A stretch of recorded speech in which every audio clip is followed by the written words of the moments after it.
I have been gone for 6 months, but now I have returned. A Place for Humans podcast is still alive. That's the name of this podcast. Dakota, that's my name. I have been traveling for the past 6 months, mostly spending my time in India. Mother India, what a beautiful country. A little bit of time in Turkey, Gobekli Tepe, Karahan Tepe, doing my own philosophical archaeological work, digging in my mind while exploring the ancient ruins of a lost civilization, and then ending my trip in Thailand. I just returned back to the United States from Thailand. I don't even know where to start. India, I guess we'll start in India. What did I do? I don't know why I go to India. Maybe because of a past life, maybe because I'm attracted to the sort of radiance of spirituality. It's like it's like a magnet. When you think of when you think of something spiritual, what do you think of? You think of Buddhas, you think of the Om symbol, you think of Shiva. I feel like Hindu Vedic culture, Vedic philosophy is kind of the standard of spirituality. And I'm very hypnotized and blinded by this. And, well, I think it's real, actually, in a lot of ways. I think that these yogis that existed for thousands of years ago, the Adi Yogi, the first yogi to wake up, the first human to become realized, to have that aha moment, the first person to just sit down and say, I am not my thoughts. My thoughts are like parasites just coming in to try to possess my mind, try to capture my attention into perceiving reality a certain way. But the Adi Yogi, the first shaman, the first awakened man, the first awakened woman, sat there and said, nothing. You can't pollute a mind that is already empty. So, there's a part of us that is this Adi Yogi. The fact that this one person way long ago woke up means in some ways that we woke up. You know, you've heard of this idea, like when these group of monkeys learn how to wash their peanuts in the water, and then somehow by like this strange collective shockwave of consciousness, monkeys on different islands simultaneously learn how to do it. There seems to be some kind of energetic field that connects species together and evolves. You see it in sports. I mean, sports just get crazier and crazier and crazier and crazier with each new generation that comes in. There seems to be just this shockwave that pulsates each generation. So I think like these people, these saints that have taken a step back to say, you are blessed by the illumination of your own eyes. Don't worry about it. Don't worry about the story. You're not your story. I know you think it. I know you think you're your story, because who are you if you don't have your story? If you don't have your suffering? Suffering is like a blanket next to a fire. There's a comfortability, a home, a nest in suffering, because it solidifies. It gives authority to the fact that we are alive, that we are human, and we lose ourselves in that because it's what gives our life drama. It's what gives our life meaning. But somewhere long ago, the first awakened being did not become polluted by these thoughts. They just renounced it fully. And they're not overtaken. They're not hypnotized. They're not polluted by identity. They're not polluted by ideas, by these thoughts that just come and go and come and go like seasons. Which one today? Who are you? Who are you if you don't have your suffering, if you don't have your story? You're no one. And who are you if you're no one? You are everything. If you are nobody, then you have the opportunity to be anything. And actually you are. You know, people talk about becoming one with everything. But this is not the right way to talk about it. You don't become one with everything. You already are one with everything no matter what you do. You are inherently one with everything.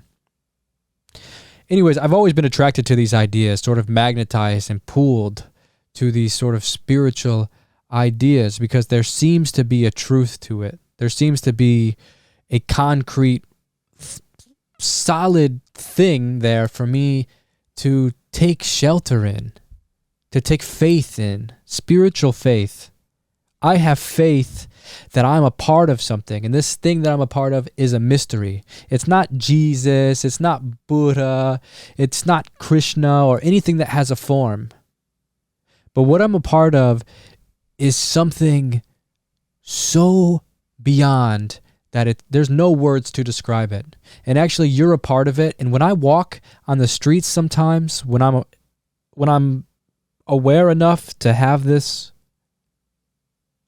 thought in my head and I see another person, I love them instantly.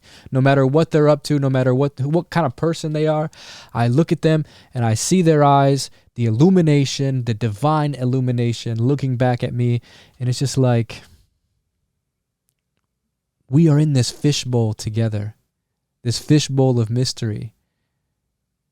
And like for a brief moment, here we are. We get to share this moment. Who knows how the universe, it exploded itself into existence billions of years ago, they say.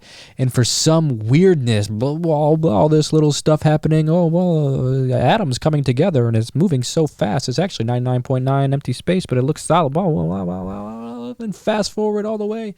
Things shape-shifting, water boiling, and slugs, and fungi, and plant life, and breathing. And then all of a sudden, here we are, locking eyes as we cross the street for a brief moment. Who are we without that? They say that we are the children of stars, that this life is the afterlife of the stars, that our bodies are made from the materials that are found in the death of stars and exploding stars. That reincarnation is actually a fact, or that energy is transmitted, not destroyed, but it becomes something new. And somehow these explosions in the universe become people, become identity, become beauty, become art. Holy shit, man. Think about all the stuff, all the human, the unique. Dude, we are such a strange creature. Picasso, Tupac Shakur, R.I.P. Also R.I.P. to Picasso. I think he's probably passed on. I'm not 100% sure. Joni Mitchell, the shamans, the saints, Jesus, everything. Just here in our little species. That's just us. And now look at how big the universe is. That's the mystery. We are a part of something. I don't know what it is. Who can say what it is? That's what a religion is attempting to say desperately. Just grasping at anything to make sense of itself because we can't rationalize why we exist if we don't have a story, if we don't have a suffering.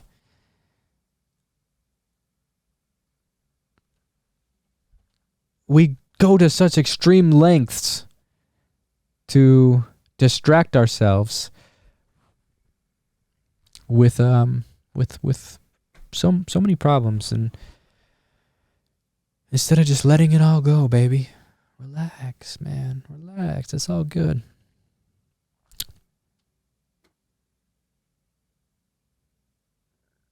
But easy for me to say.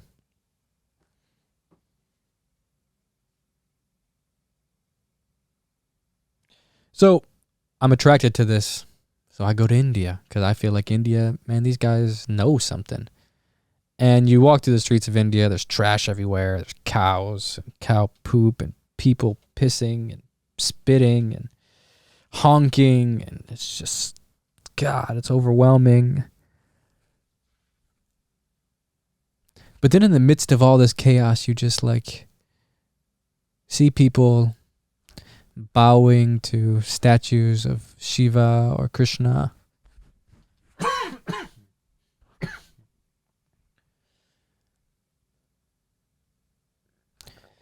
You see that those yogis, the Adi Yogi, the first people that woke up, are not dead. That even though all of us are walking through life and we're totally blinded by our bullshit. Here we're just unconsciously taking one step after another, attachment to attachment, just, oh, I got to do this tomorrow, and we have everything planned out. An asteroid could be coming to smash into us now, but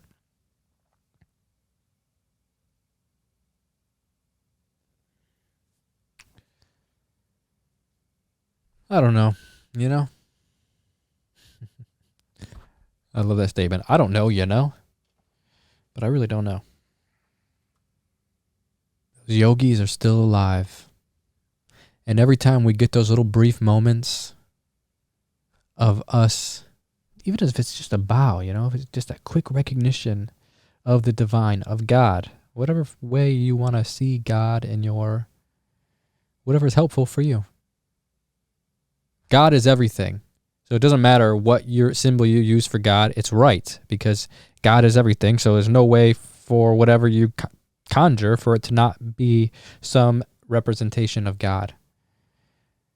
You use the symbol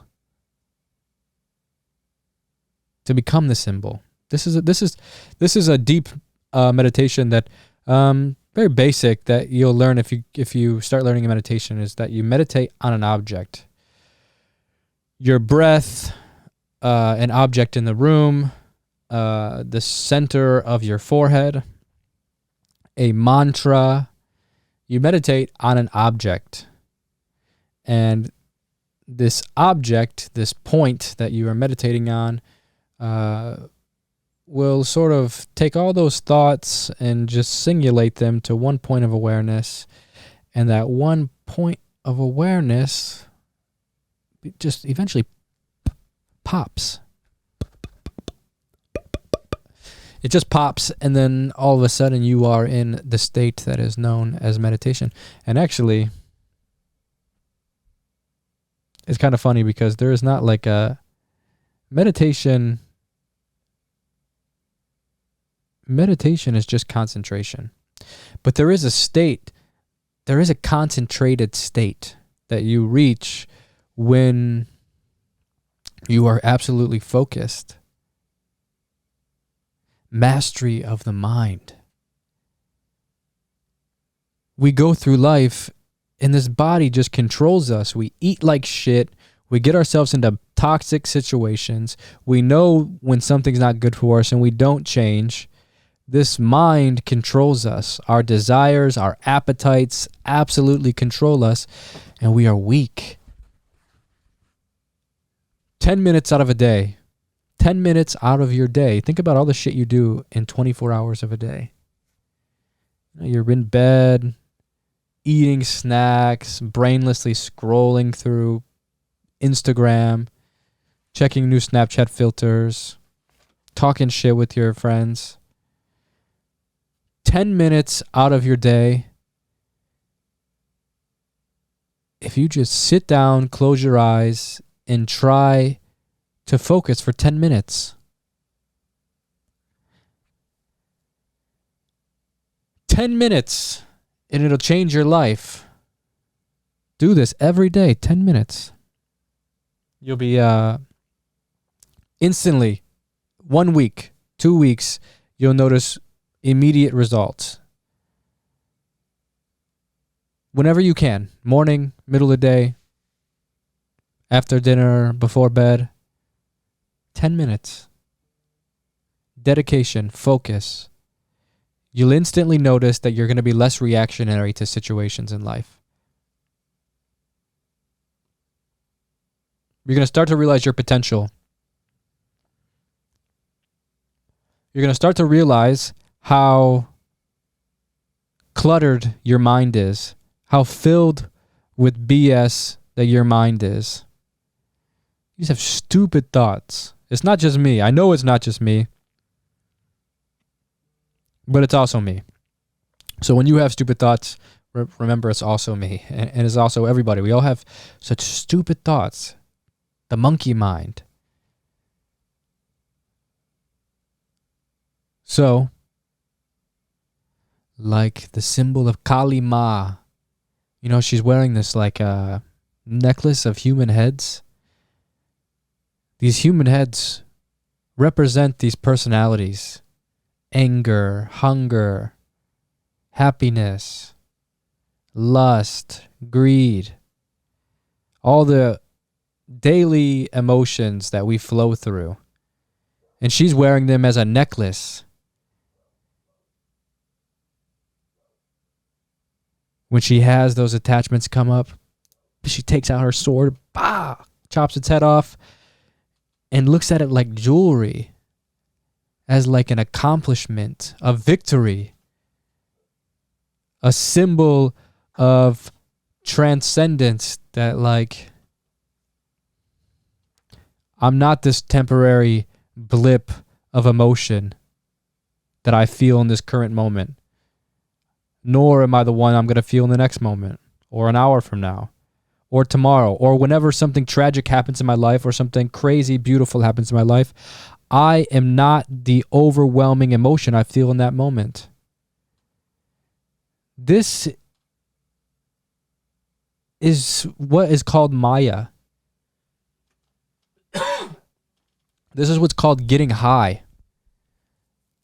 This is what's called hallucinating and falling in love with the moment and losing yourself in the personality. We're chasing those highs, you know, like Uncle Rico and Napoleon Dynamite. I could throw a man. If this was back in '76, I could throw a football over those mountains. It's Uncle Rico reminiscing about his high school days. Put it on. Put the necklace on. That's not you. Feel it. If you feel sad, feel it. If you feel happy, feel it. Some people say things like you have to be completely unattached. BS. You're here to be a human being. You're here to feel the things that a human being feels. It's beautiful to become attached. It's beautiful to feel love. It's beautiful to feel sadness. Oh my God, heartbreak. I'll never love again. And then you do. And then it's just a firework explosion. And look, detachment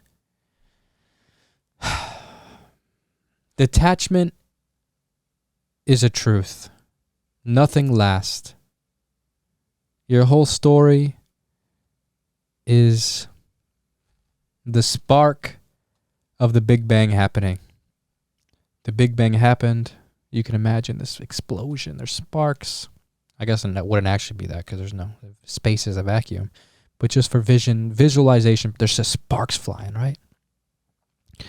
And these sparks, think about how fast a spark just like burns out. You know, it's like a little spark of your lighter or something. A millisecond.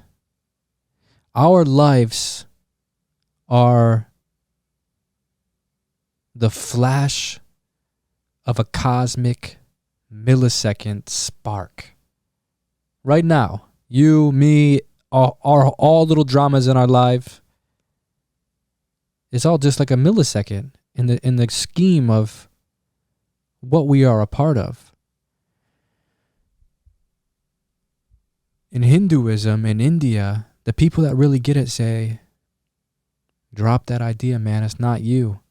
There's something deeper going on here.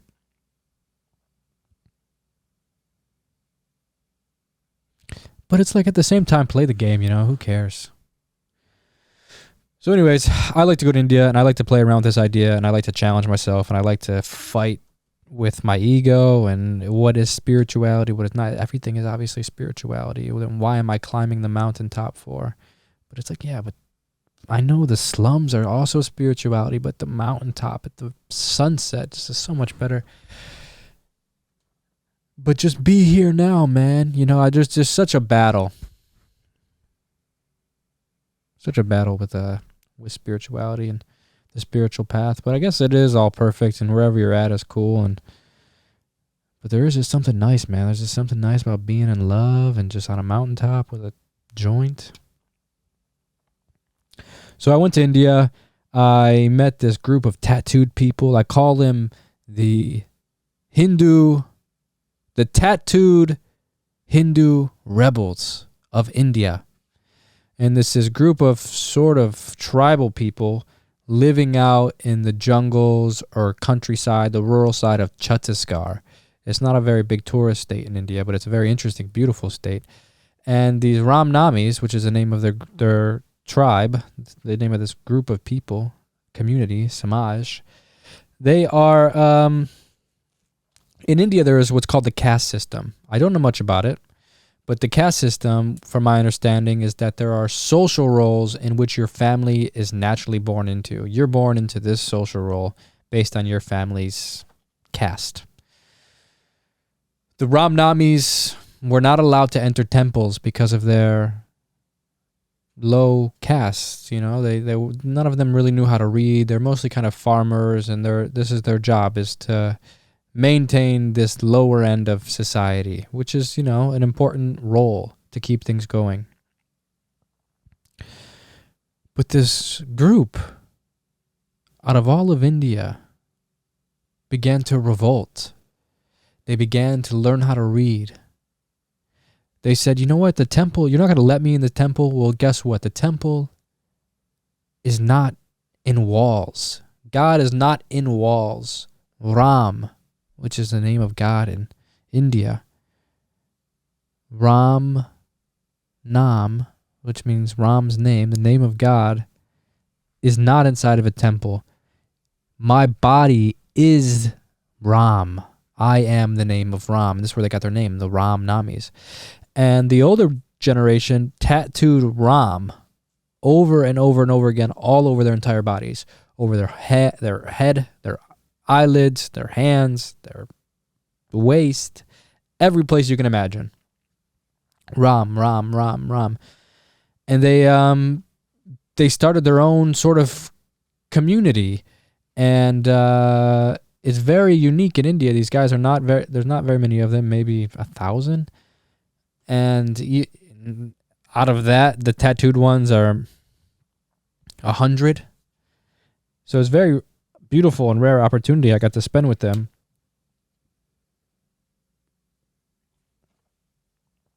The Ramnamis. And I went to like a sort of ceremony for a funeral. And they were doing this kind of service where they were reading from the Ramayana, which is a Hindu book. And they all wear these, they actually gave me one, like a shawl, and the shawl just says Ram, Ram, Ram, Ram, Ram all over it. And everyone is dressed in these shawls, and they wear these big giant crowns made of peacock feathers. And they're like dressed like characters in Skyrim or something. They look like little wizards, and it's very interesting and very unusual compared to other Hindu sects. And these guys, they say that they don't worship any symbols, any deities, even though they take the name of Ram. They say Ram is like energy. Ram means everything. Ram means God. God don't have a form. How can God have a form? Everything is God. God is consciousness itself. So that's their understanding of Ram. So they don't have statues. I don't even think they have temples. They just live in these little villages. I loved spending time with them. They were very nice to me. And I have a tattoo that says Ram on my arm, and they love that. Ram. Ram.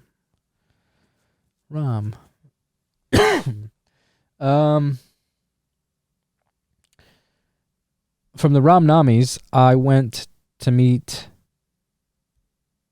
Wow, I got to meet a really cool Aghori. For those of you that don't know what Aghori is, basically it's the crazy side of Hinduism, where they do rituals with dead bodies. They meditate on top of dead bodies. They eat the flesh. God damn, I just got possessed by an Aghori. They're like, shut the fuck up. No, so the Aghori are a group of ascetic Hindus that sort of live in the outskirts. They hang out in the cremation grounds, usually alone. They cover themselves in the ash of the freshly burned bodies. Because in India, they burn bodies. And most people don't get it. It's not like in America where you go to a building or something. You know, a lot of these bodies are just burned in a village or in Varanasi right by the water in a pile of wood. And these Aghoris will take a piece of the body and eat it as a part of a ritual, take the ash as a part of a daily ritual and cover themselves in it. But they will eat a piece of the body maybe once in a lifetime, twice in a lifetime. And I hung out with this Aghori, Bhavani Baba. I've become really good friends with him. We talk all the time. I actually bought him an iPhone. And he uses it on WhatsApp and just calls me. And we just talk about God. We talk about what all of this is. And he always has something very interesting to say. Let me show you something he said here.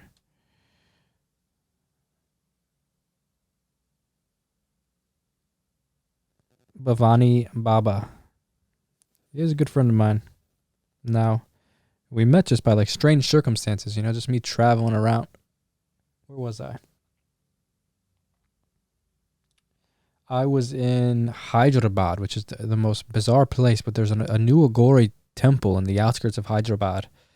And this guy was just there, and he had such a profound delivery and confidence in the things, like, you know, you hear a lot of these sadhus. I've been traveling India for many years, and you hear a lot of these sadhus say the same stuff over and over and over again. We're all one. Here's some basic breathing technique. This is the meaning of yoga. This is karma. You hear these yogis and sadhus sort of regurgitate this knowledge. But when I met Bhavani Baba, he had such conviction in the things he was talking about. I can tell he means it. He's not a Baba, just a sadhu, just to get attention, just for money, just to, you know, a beggar dressing up as a holy man. He is like an actual guy on the path to realize himself, to realize God. And some of the things he says, it just blows my mind. And I love just talking to him. He's got basic English, so, you know, we can't get too deep, but even with his basic English, he manages to deliver such powerful messages, and it's mostly his presence. What's this? Let's see.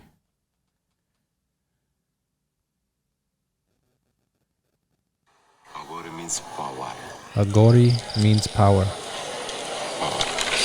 Anything, nothing. Aghori means Satya. Anything is nothing. Aghori every time not stupid words, stupid thinkings. Aghori, he's explaining the meaning of Aghori. Aghoris aren't stupid thinking. Seva, Guru. I'll just let him talk, sorry. This type of. Aghori, not one word, not last word. Aghori means not one, not last. Aghori is a big journey. Every time.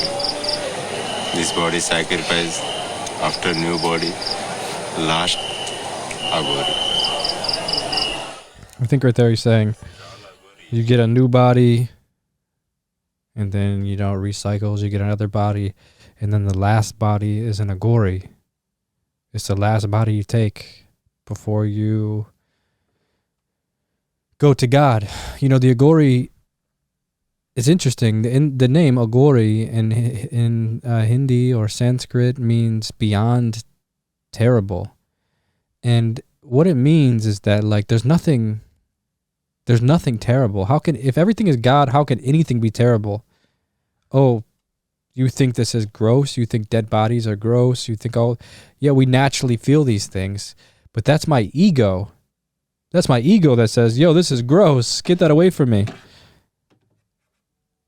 But if I'm a saint, or, if I'm trying to understand God, I need to break these boundaries that anchor me to a false perception, that anchor me to a pathetic little identity that isn't infinite. It doesn't encompass my full spirit. So I need to wear that head as a necklace, wear it like a piece of jewelry, and say, not today. And you break free of that. You cut that head off and overcome it. 24 hours. 24 hours your time. You're doing job, mobile, videos watching, all time given. I'm telling only 10 minutes. You pray to God. Leaving you all thinking. Only sit God and close your eyes.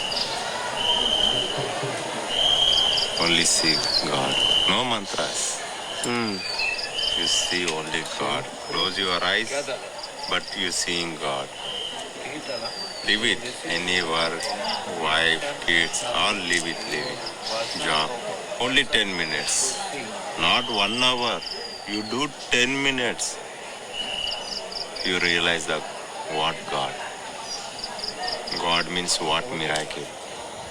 You direct see, I am telling you, only 10 minutes. But you are thinking only God. Only God you focus. You do only 1 week, I am guarantee. You see the God. Reaction. Update your WhatsApp to see reaction. It's real. I love that part. It's real. Man, just like knowing these people are alive. Like this guy just has nothing. His whole life. I call him and he's just like he's just like, oh, I'm just meditating. I'm here doing this puja. They do these like big extravagant rituals all the time. He says he gets power from them. But it's like, man, I don't dedicate any of my life to God, really. I have a lot of like philosophical stuff. I think a lot. But like, think about like how much of our life is working for someone else's dream. We're like working for some business or something. All our skills are being developed to benefit something else. That doesn't really benefit us. It just benefits somebody else. Or like how much time we spend focused on just things that don't really matter. And then these people are just like trying to get rid of all that. And it's just interesting, that's in us. That possibility is always there. You can have nothing and survive. We think we need so much to live, but like you can have nothing and survive. And actually, God is waiting there for you. But we can't do that, We want things.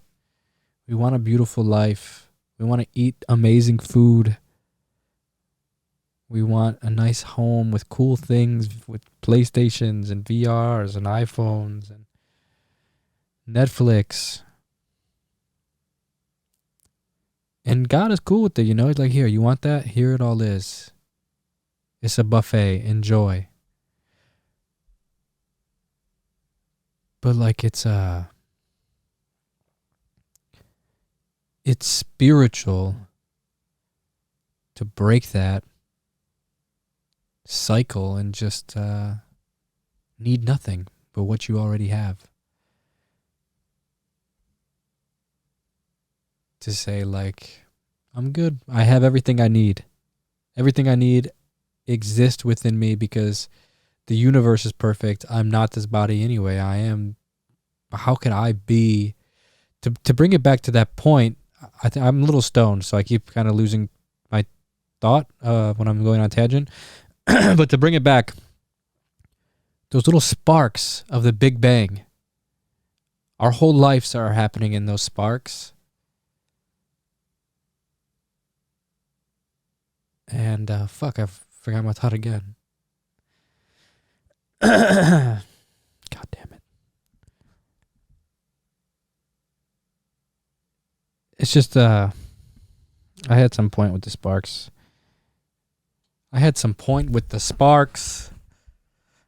But here I am in this awkward moment. Why, God?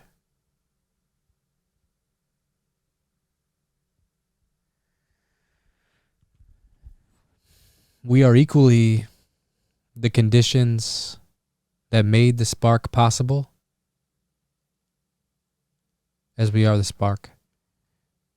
Even though all of our lives is just the awakening of that spark real quick, just that blip of time, actually we are the environment that allows the spark to exist. So we are eternal somewhere. Eternal.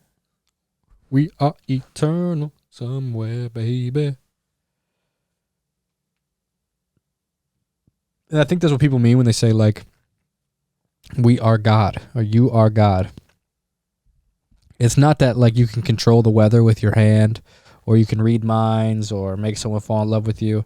But it's that, it's just like you are eternal somehow. It's hard to put into words, but like you are eternal somehow. And like, I know you got all these problems and stuff, but like, fuck them, because you're eternal actually.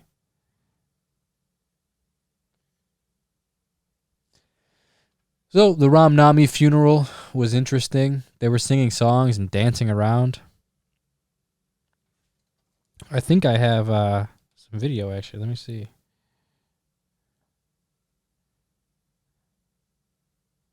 And it's just me, and they dress me all up. They put me in the hat. Here it is right here.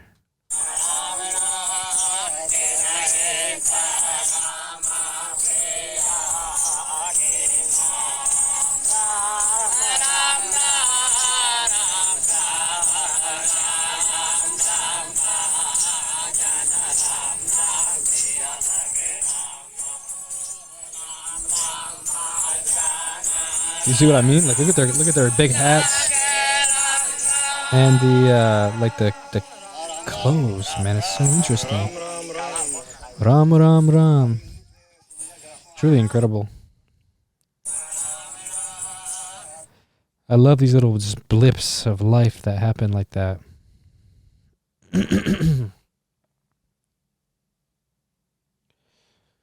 After that, hung out with the Aghori. Covered myself in human ash.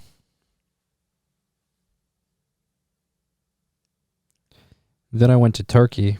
Spent some time at Karahan Tepe, which is one of the most significant archaeological sites ever discovered, you know. And I knew this in my heart and soul and in my intuition. It told me back in 2018 when I first heard about it. I said, I need to visit this place. I don't know what it is that's drawing me towards this place, but I need to go visit here. In this random part of Turkey, Karahan Tepe. So I go to Karahan Tepe, and there's this 11,000-year-old snake carving into a little tiny wall. There's like this carved wall that looks like a little bench or like a little wall that you would like sit with your back against. And there's like a 7-foot long snake, 8-foot long snake. And there's maybe like a dog or like a horse or something next to it. And then there's this hill with all these circle stone structures that are kind of peeking out of the hill. And no one really knew the significance of it in 2019 when I first visited there. We were just like, oh man, this is some crazy lost civilization. This dates back to about 12,000 years almost. We don't know how it's possible. But there's this, like, under this hill, there's a bunch of structures.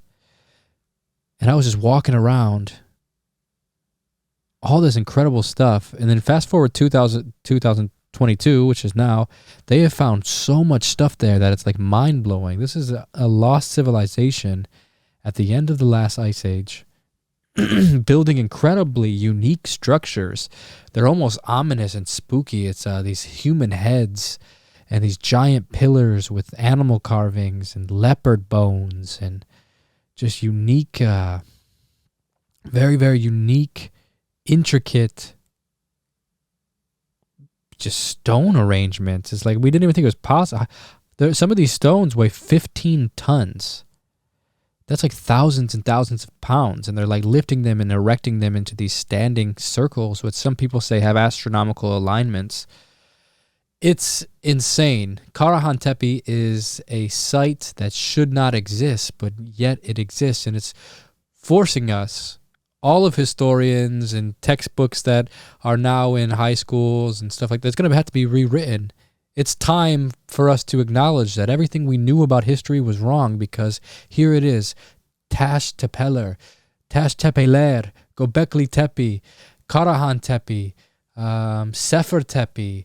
All of these sites are saying, hey, man, you guys got it wrong because you thought civilization started with Sumer and Babylon 6,000 years ago. But actually, this is a 12,000-year-old civilization.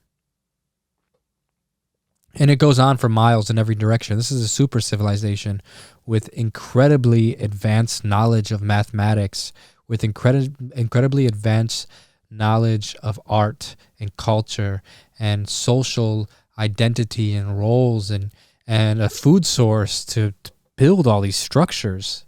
It's incredible and impossible from what we know about our origins. But here it is. It exists. And I have been spending time there now. I've visited maybe 4 times. I'm friends with the owner of the family that lives there, that grew up there. They were playing on this hill as kids and had no idea. And now the government is turning it into a tourist attraction. Karahan Tepe. You're going to know about it in a few years. It's still new now. It's still being excavated. But the stuff they found is just like so mind-blowing. 10 years from now, you're going to know about Karahan Tepe. It's going to be one of the most important discoveries. It is, but it's going to be a household knowledge that it is an important discovery.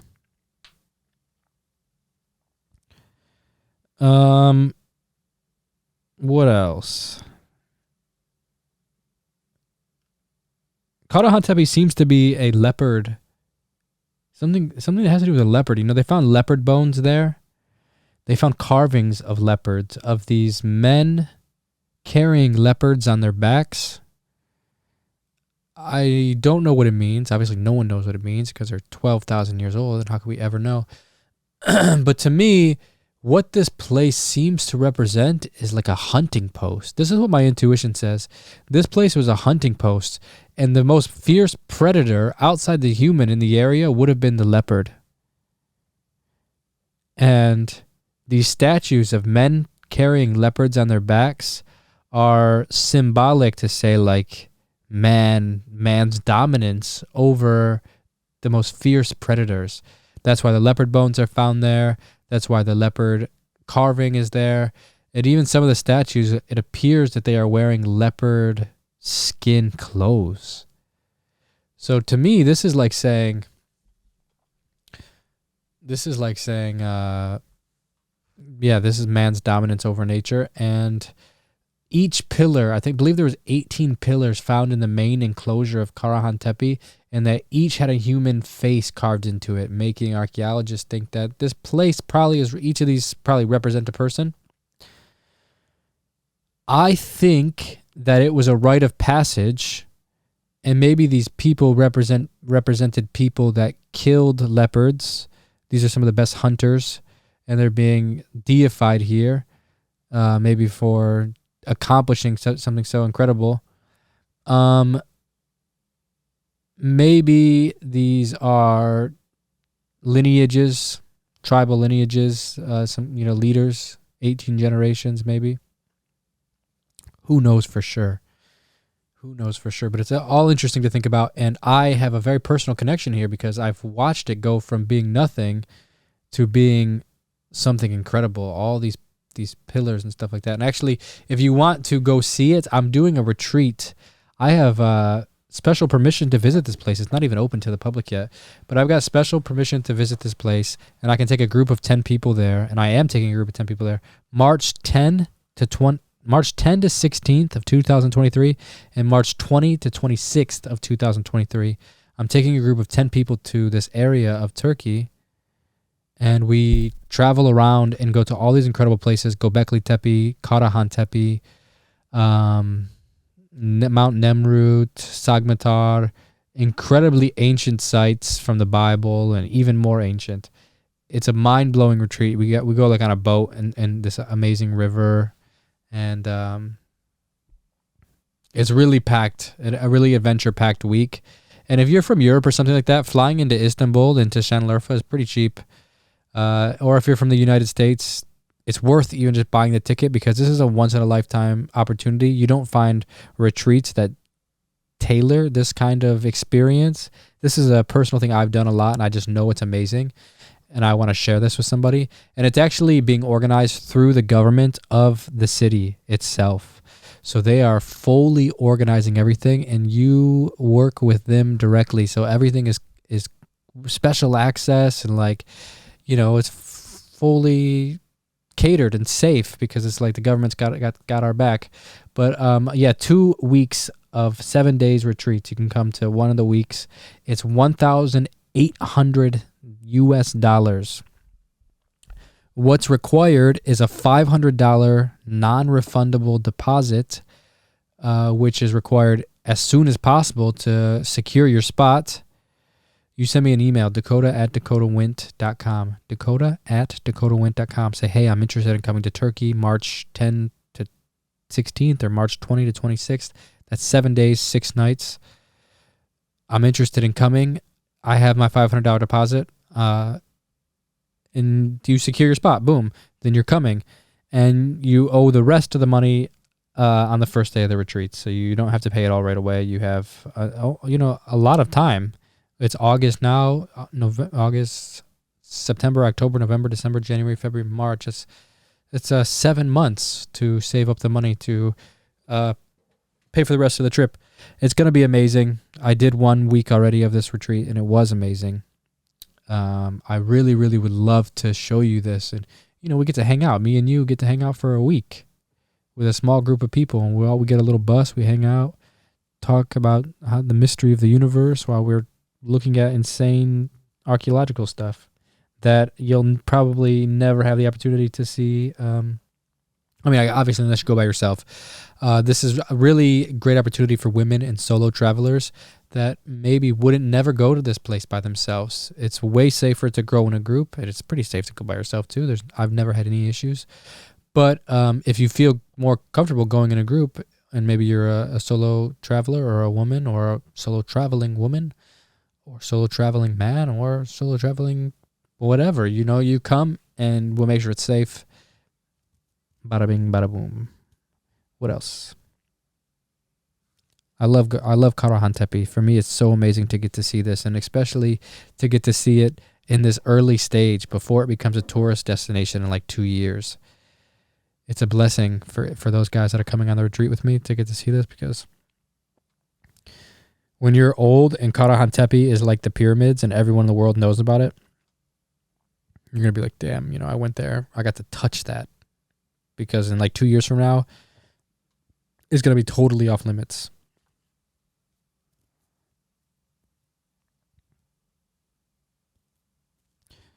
Thailand ladyboys are pretty hot, actually. The ladyboys. A ladyboy. You know what? Some people may not know what a ladyboy is. A ladyboy is a boy that is also a lady. A boy with boobs, or a man with boobs, and a man dick, a lady dick, a lady penis. And in Thailand, this is very normal. And sometimes you're just walking down the street, and these lady boys, that's what they call themselves. I'm not a lady, I'm lady boy. Sometimes they will like catcall you or something. I've never been to a country where I've been catcalled and harassed more by beautiful people than Thailand. You know, you'll walk and you'll have like an arm kind of grab you and tug at you, and you look over and be like, oh, it's this beautiful woman. And then, you know, you kind of get your eyes adjust a little bit, and you realize it's like a lady boy. And it just confuses the senses. It just confuses the body. You don't know. You're like, oh my God. But they're very beautiful. And also normal Thai women are beautiful. And some of you know I went to a ping pong show.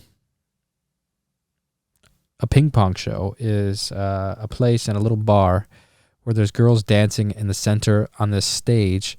And they're just sort of on poles. Imagine 10 poles, or maybe like 9 poles, and there's 3, 3, 3, and they're just kind of dancing like worms. Imagine one hand up on the pole, and then they're just kind of wiggling their bodies back and forth like a worm. Very uninterested, unamused, just with like some repetitive music playing.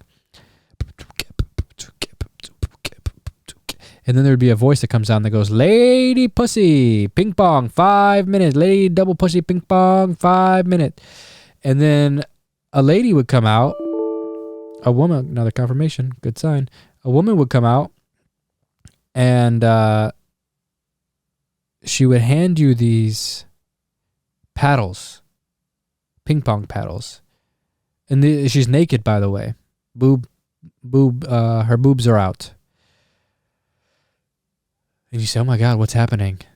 I'm being given a ping pong paddle.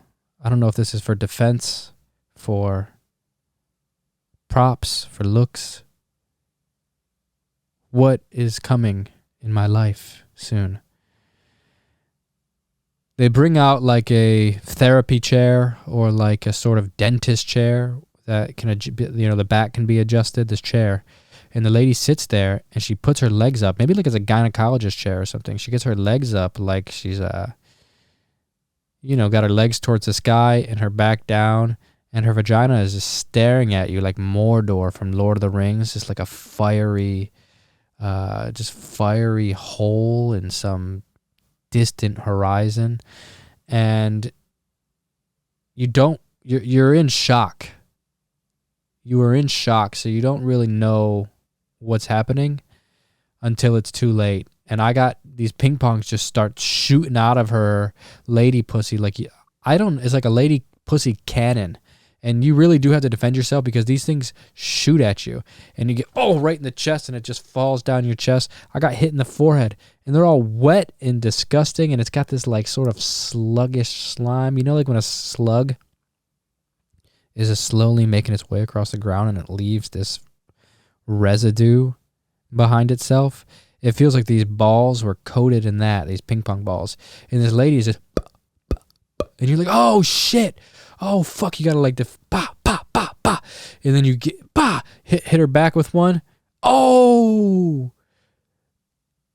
and you feel all successful. And I hit her back with one, and it just hit her right back in the right in the pussy. And she was all like, oh, the crowd was clapping and stuff. Everyone was impressed.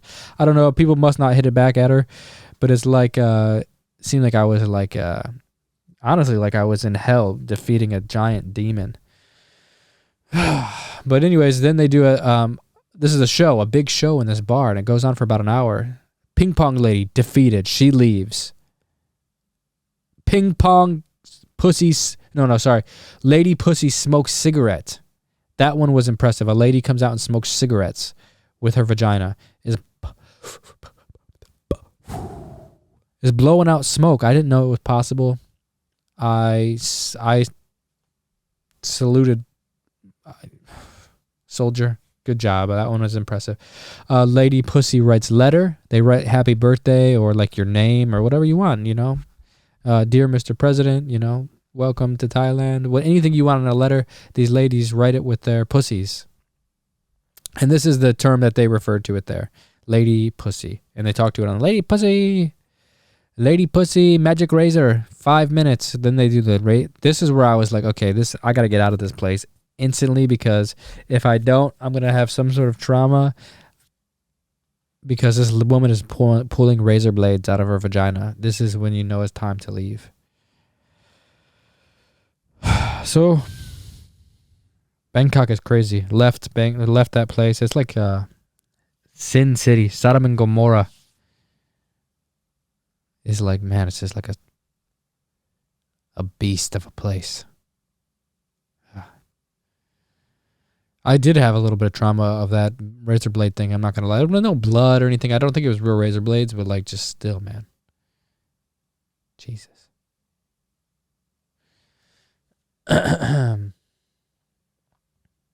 Oh, then I ate some mushrooms, you know. When I left that, I was like, this isn't my scene, man. This is not for me. Lady pussies and man dicks and I don't know why. I got to get out of here, man. I'm freaking out over here, man. So I went to the mountains, Pai, this little village up in the mountains of Thailand. And someone was like, hey, you know, if you go to the elephant farm and you say, excuse me, do you know where I can get some elephant poop with mushrooms in it? They will give you some really cheap mushrooms that grew from elephant poop, psychedelic mushrooms, magic mushrooms. So I was like, I don't know if this is true. Like, can I really just show up to some elephant farm and say like, hey, I heard you guys have mushrooms here? But I said, fuck it. I'm going to do it. I just rent this scooter. I drive 20 minutes to this elephant farm. There's these elephants everywhere. There's this guy feeding elephants. And this little old lady was just like, hey, what's up? What are you doing here? Did you want to like see a tour of meet the elephants or something? I was like, no, I'm looking for some mushrooms. And she said, oh, mushroom. You looking for mushroom? Yeah, looking for some mushrooms. You have some? Yeah. And then she give me 5 minutes. Then she goes and she pulls out this bag of mushrooms and said, this is enough for 3 people. It's 500 baht. I think it's like $10. I said, okay. I think $20 or something. I don't know. I said, okay, I buy it. Crazy, huge, giant mushrooms.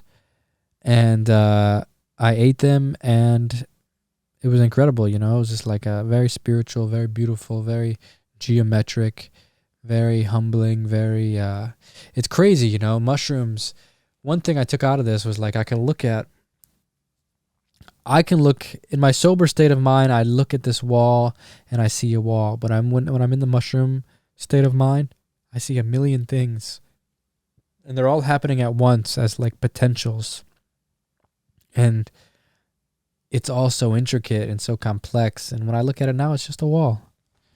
And I know that for people that have never done mushrooms or something like that, it doesn't make any sense. But it's just like, man, it's like making your brain a super brain. But anyways, guys, you know, this has been a Place for Humans podcast. We'll try to keep them going, baby.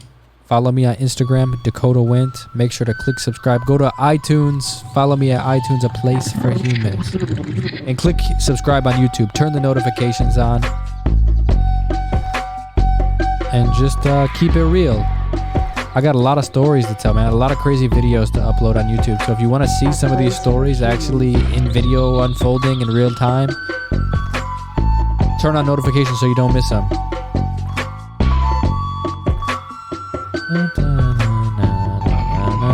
A Place for Humans. Place for Humans. Shiva Shiva Mahadev, baby Om. See you next time.